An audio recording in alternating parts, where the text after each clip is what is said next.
O-line, the way you control the line of scrimmage. Heck of a stop. And Joe, the way you ran the rock, man.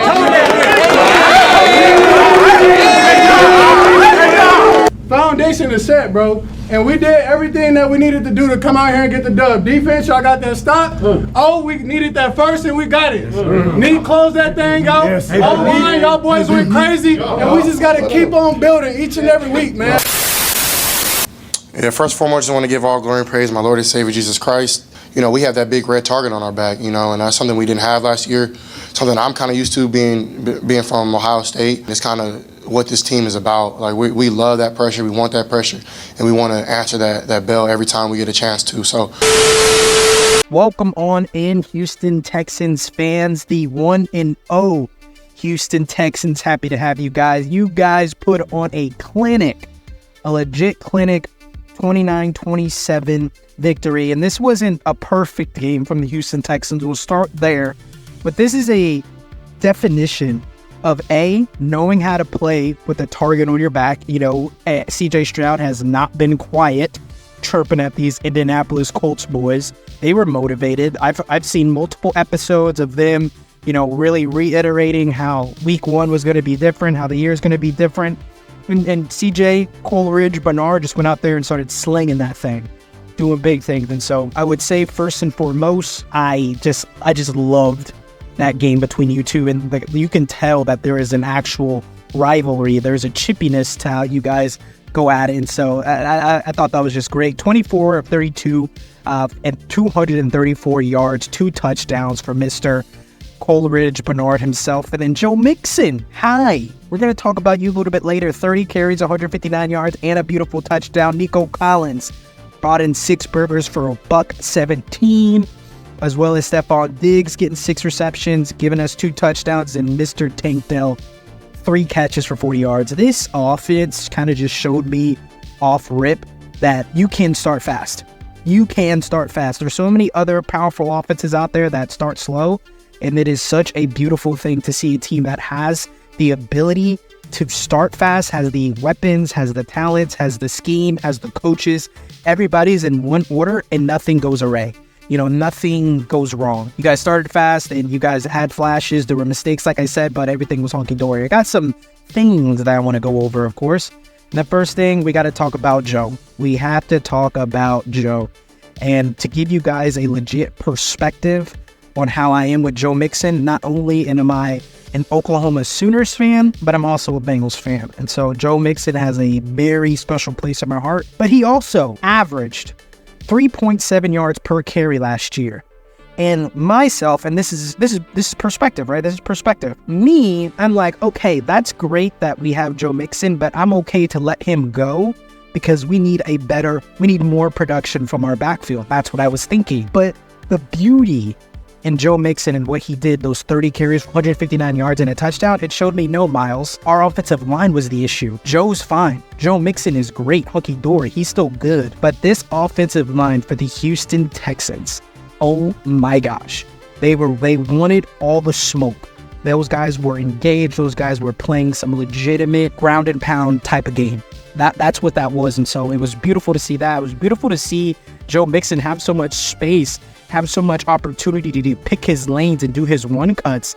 That is not how it was in Cincinnati for him. So I am just beautifully excited for Mr. Joe Mixon. And he had 80% of the rushing attempts on Sunday. And something that I did not know, there's 2 things about this game with Joe Mixon. I did not know that Carlos Hyde was the last dude in 2019 to have a 1,000-yard rushing season for the Houston Texans. Joe Mixon is definitely going to be able to break that this year, 100%. And then the beautiful thing about him and his size, how big he is, he can take that brute force so well that you guys leaned on him in the second half. Y'all gave him 11 carries across 2 drives that lasted 14 minutes and 30 seconds. 14 minutes off the clock. And that was just by the legs and the grunt of both Joe Mixon and the offensive line. So that was beautiful, beautiful, beautiful to see. When you have an effective run game, all it does is open up the passing game. It's a beautiful balance, a beautiful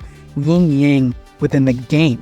It's so beautiful. And Stephon Diggs I'm happy he got his touchdowns. I'm happy he got his touches. He tied the high reception count with 6 with Nico Collins, so he's getting involved. They're making sure he's good. And on the 31 passes for CJ Stroud, 21 total went to Diggs, Collins, and Dell. So that's beautiful within itself. He's spreading the ball around. He's not over looking at someone. He doesn't have his eyesight barreled at a particular receiver. He's just playing ball. He's just being a point guard and getting the ball out to the athletes. And so I would say this next thing is probably the biggest thing. If you guys can get this right, because we know the offense is lit, that'll be the next thing. Jonathan Taylor.